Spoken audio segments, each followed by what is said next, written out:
So on descriptive statistics, we will try first to utilize how to determine the mean using the SPSS. We will try also to explore how to find the median and the mode of the given statistical problems. We will have an example on how to use that in actual scenario. So first, I am now on the SPSS. Now, I'll open a file, which is this one. File, open data. Then my data is in Excel form. I'll just import the data.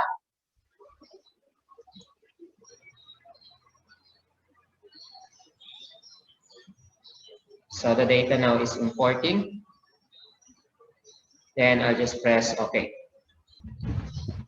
Now, since this is now the data that we have, so I need to delete first the label. And I need to have here the values for the category. For the category, I have here decryption code, which is 1, which implies that this is the constituents. Then 2, which implies that this is the barangay officials.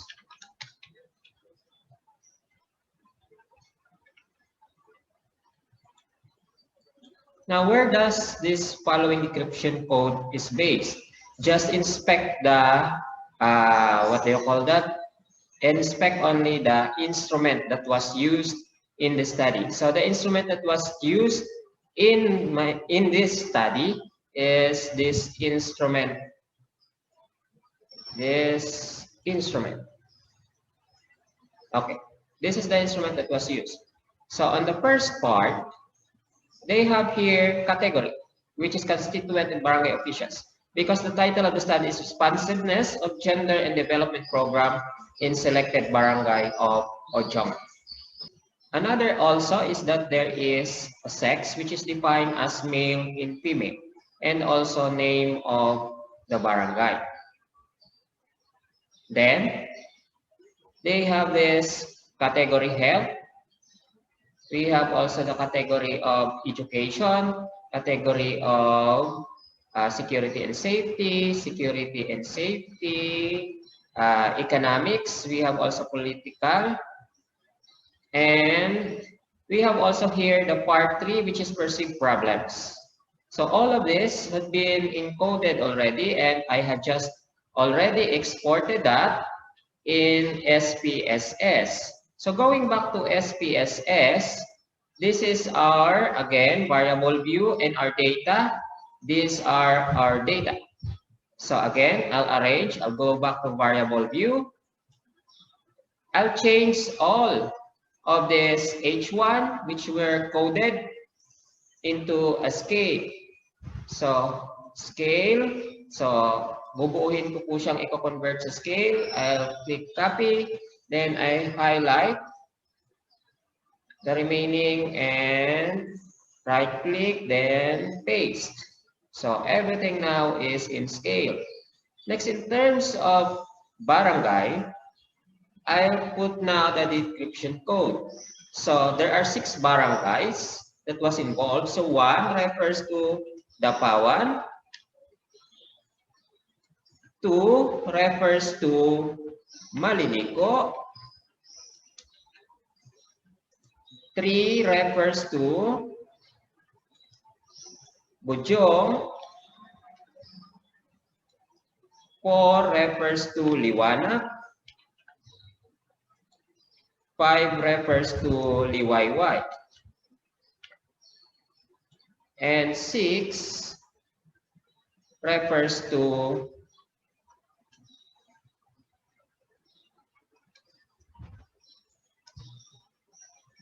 Bangon. Okay. Now, going back to the instrument, inspect natin muna yung instrument. O di kaya, try din natin i-check yung statement of the problem. Ano ba yung sasagutan nating tanong? So, ang sasagutan po nating tanong ay ito po. Merong apat na tanong. What is the profile of the selected barangay? What is the level of gender responsiveness of the gender and development programs in selected barangays of Bujongan, Romblon as constituents and as to constituents and barangay officials?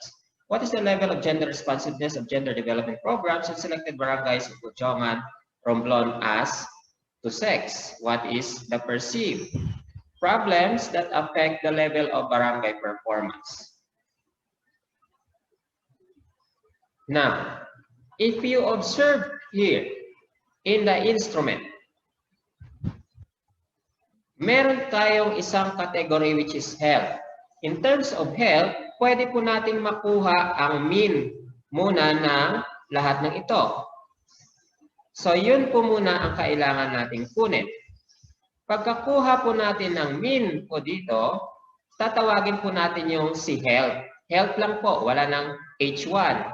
Kasi yung H1 natin, ito, health and item number 1, health number 2. So, kailangan natin gumawa ng health lang po na nagre-represent ng buong 5 indicators na ito. So, bumalik po tayo doon sa ating SPSS. Dito po sa ating SPSS, ito po, kukunin po natin ito. H1 to ang H1 to H5. Kailangan po makuha po natin yung mean. At gagawa po tayo ng isa pang pangalan ng variable dito na ang pangalan ay health. So para makagawa po yon, kailangan po muna natin pumunta sa transform, then compute variable. Then papangalanan po natin, ilalagay po natin yung pangalan na health. Remember po, kung gagamit ka po ng pangalan dito sa i-fill up mo po sa transform variable, bawal po ang spacing. Kunyari, health, space, people. Bawal po iyon. Mag-e-error po yan mamaya. Kailangan po, one word lang po talaga. So, yan po ang isa sa ginagamit. Pagkatapos po nito, ayan na po, may given na equals. Ang ginagawa po dito ay gagawa po tayo ng algorithm. Kung hindi ka po sigurado sa algorithm na gagamitin mo po, pwede mo po i-check dito. Ang kailangan po natin is yung mean. So, under po yon sa statistical. So, dito po makikita natin ang correct na term ay mean. So, ita-type lang po natin ang word na mean dito. Tapos, open parentheses. Then, i-click po natin yung H1, i-click po natin yung arrow na nagsasabing papunta po yung data mo sa bandang kanan. Tapos, lagyan po ng kama. Siniseparate po siya per kama. Click ulit, pasok. Click ulit, pasok. Click ulit, pasok. Nasiseparate po siya ng kama. Isiseparate po siya ng kama. Then, close parentheses. Then, press nyo po yung OK.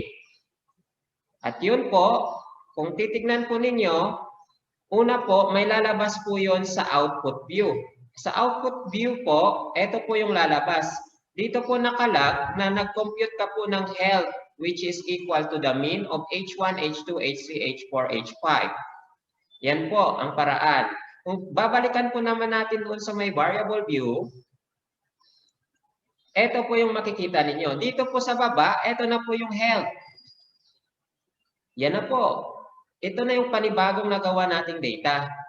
At kung titignan natin sa data view, yan po ang nagpapakita kung ng data natin sa health. Ito na po yung health na roster of data. Ito na yung mga average doon sa mga H1, H2 na yon.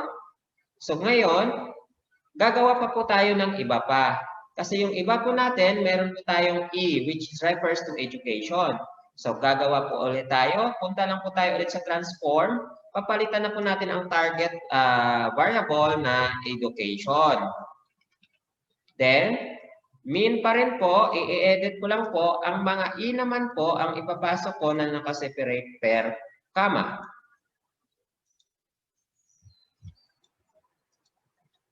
Yun po ang ginagawa. Iniisa-isa po yon para gumawa po ng panibagong variable. So, sa ginagawa po natin ito, nakakalikha po tayo ng mean ng ating variable. So, yun na po. Meron na tayong for education. So, ang meron naman po tayo na susunod po natin ay yung nasa atin naman pong security and safety. So, ito po, kukumpyuta naman po natin sa security and safety. Again, transform, compute variable, security, and safety. Tulad ng sinabi ko po, bawal ang space po dyan. So, ito naman po, meron tayong isa, dalawa, tatlo, apat. Kunyari lang po nakaligtaan yung kama. Anong mangyayari? Ito po. Tignan nyo po dito, walang kama. So, pag okay ko po, yan, incorrect po. So, dapat balikan po natin dito at lagyan po natin ng separation gamit ang kama. At i-press po natin yung okay. So, gagawa na naman po ng panibagong variable. Ang mga variable po, andito na siya. Dito nyo na po makikita. Next, ang susunod po natin sa kanya naman po ng tinatawag nating economic. Sa economic naman po, again, transform, compute variables, then economic. Then again, lahat naman ng nakakode under economic, yun naman po ipapasok natin. So, ito mabuti, tatlo lang po ito. Medyo mas mabilis po ito. So, economic. Okay. Next, meron pa po tayong kanya po ng political. Sa political po, kukumputan din po natin, transform, compute, variable, so political. So sa political naman po, ito po yun. So, political, P1, we have until P5. So, isa-isahin po yun natin. So, yun po muna meron tayo. So, press ko po okay. And lastly, we have also problem perceived. So, pupunta po ulit ako sa transform, compute variables, problem, or yes, I'll code it as problem perceived. So, ito naman, mean naman po ng natitira pa po natin. Problem 1, problem 2, problem 3, and ang dami po nito. Marami silang mga statements dito. Inabot po ito ng 20. So, 20 din po na sunod-sunod. Ang kailangan mo po i-include sa pag-compute ng mean niya po. Yan po. So, kapag natapos na po natin ito, meron na po tayong mga mean ng bawat indicators po na meron po tayo. So, doon po, magagamit na po natin ang data na ito sa pagsagot ng mga katanungan doon sa statement of the problem. Ito na naman, nakaligtaan ko yung kama. So, huwag pong kalimutan parati yung kama para hindi po magkaka-error. Importante po yun. Kasi algorithm po ang ginagawa natin. Then, may invalid daw po ako. Posibleng may nakalimutan na naman akong kama. Saan na kaya yung mga nakalimutan kong kama? Problem 1, 2, 3. Ito, sa problem 4, walang kama. So, press kong okay. Sana mag-okay na yes. Nag-okay na po siya. Ngayon, kung babalikan po natin ang statement number 1 po natin, ito po yung statement number 1 po. So, sa statement number 1, inyo pong makikita what is the profile of the selected barangay. So, kailangan lang po natin dito ang frequency at percentage. So, para makita po natin ang profile ng barangay, una, bumalik po tayo doon sa ating SPSS. Pagbalik po natin dito sa SPSS, tignan po natin muna yung variable view. Titignan po natin sa baba. Okay. So, ito na po yung ginawa natin kanina.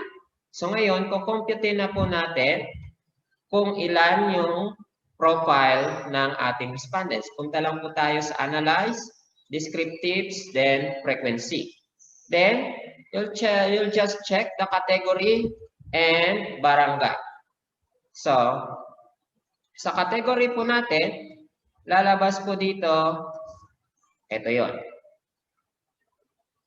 So, ito po yung data na po natin. So, sa data po natin, doon po natin malalaman kung ilang porsyento po sa output po. Ninyo makikita po iyon. Dito po sa output. Ito po na po yung result. So, yung result natin, ito na po yon.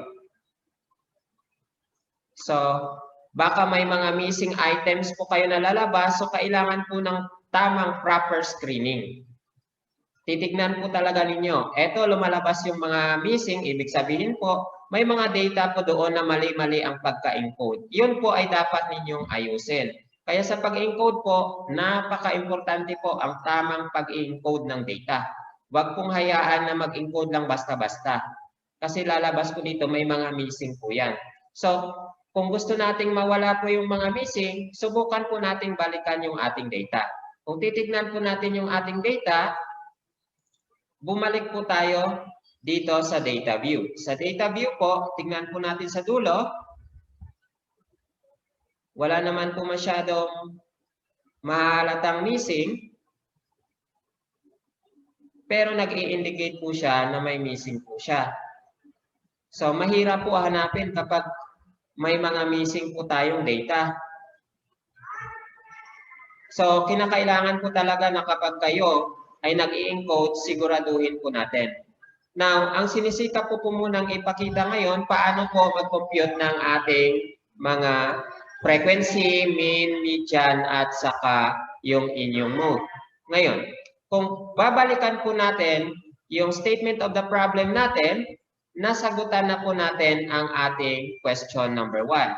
Sa question number 2 naman po, what is the level of gender in terms of the constituents and barangay officials? So, yung gagawin lang po natin, doon po sa ating SPSS, titignan lang po natin yung ating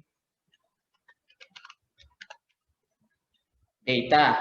Sa pagtingin po natin sa ating data, kukomputan po natin iyon ng mean. Sa pag-compute po natin ng mean, pupunta lang po tayo dito sa compare means.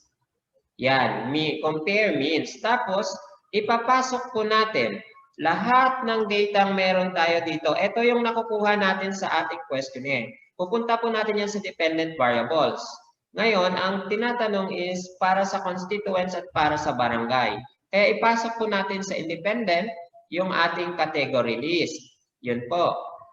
So, pwede ka rin magdagdag dyan. Click mo lang yung option. Kung gusto mo pa, dagdagan yan na gusto mong malaman, kunyari, yung variance niya, kurtosis niya, idagdag mo po dito. Pwede po yon. Kung gusto mo naman tanggalin ito, i-click mo lang po ito. Makukuha mo po iyon. So, sa ngayon, doon lang muna ako focus sa mean. Next, i-click po natin yung continue. Next, i-click po natin yung okay. So, kung titignan po natin sa result, ito na po yung kinalabasan noon sa result. So, sa result, ito po, nag-indicate na ito na yung sagot doon. Para madali pong tandaan, kung nasaan ka na po banda, pwede po, i-double click po ninyo dito at i-type po ninyo na ito ay, shall we say, Q2. O para sa akin, this is for question number 2. Yan po. Pwede po siyang ma-edit, of course, doon. So, ito na po yung result. Sa constituents, ito yung mean niya sa H1 hanggang sa umabot po dito sa dulo, ito na po yung result mo. Yun na po. So ngayon, kung meron na po tayong ganong result, i-cater na po natin yung statement number 2, number 3 po natin. Sa statement number 3 po natin, kung ating mababasa po, what is the level of gender responsiveness and gender development program of selected barangays of Ojongan Romblon as to barangay? So as to barangay naman po, ito naman po yon. So, barangay naman po ang kailangan nating ipakita. So, as to barangay, again, proceed lang po sa analyze, compare means, then you have here means. Then, the same pa rin po ang laman dito. Pero ito, ibabalik lang natin sa kaliwa, papalitan po natin ng barangay. So, at i-press po natin yung okay. Kung titignan po natin ang result po ay makikita na po natin at lalabas na po dito sa result. Ito na po yung Q3 po ninyo. Or shall we say, minamarkahan ko lang po siya na Q3 para matandaan natin that is for question number 3. Ito na po yung result sa Q3. Merong sa Dapawan, Maliliko, Butyong, Liwanag, Liwayway, Bangon. So, yan na po hanggang sa dulo. Next, kung titignan na natin ang susunod na tanong, ang susunod na tanong po ay nagre-refer sa question number 4, what are the perceived problems of the effect of level of barangay performance? So dito naman po, kaya mo na pong computein ito. Gamit pa rin ang ganong strategiya.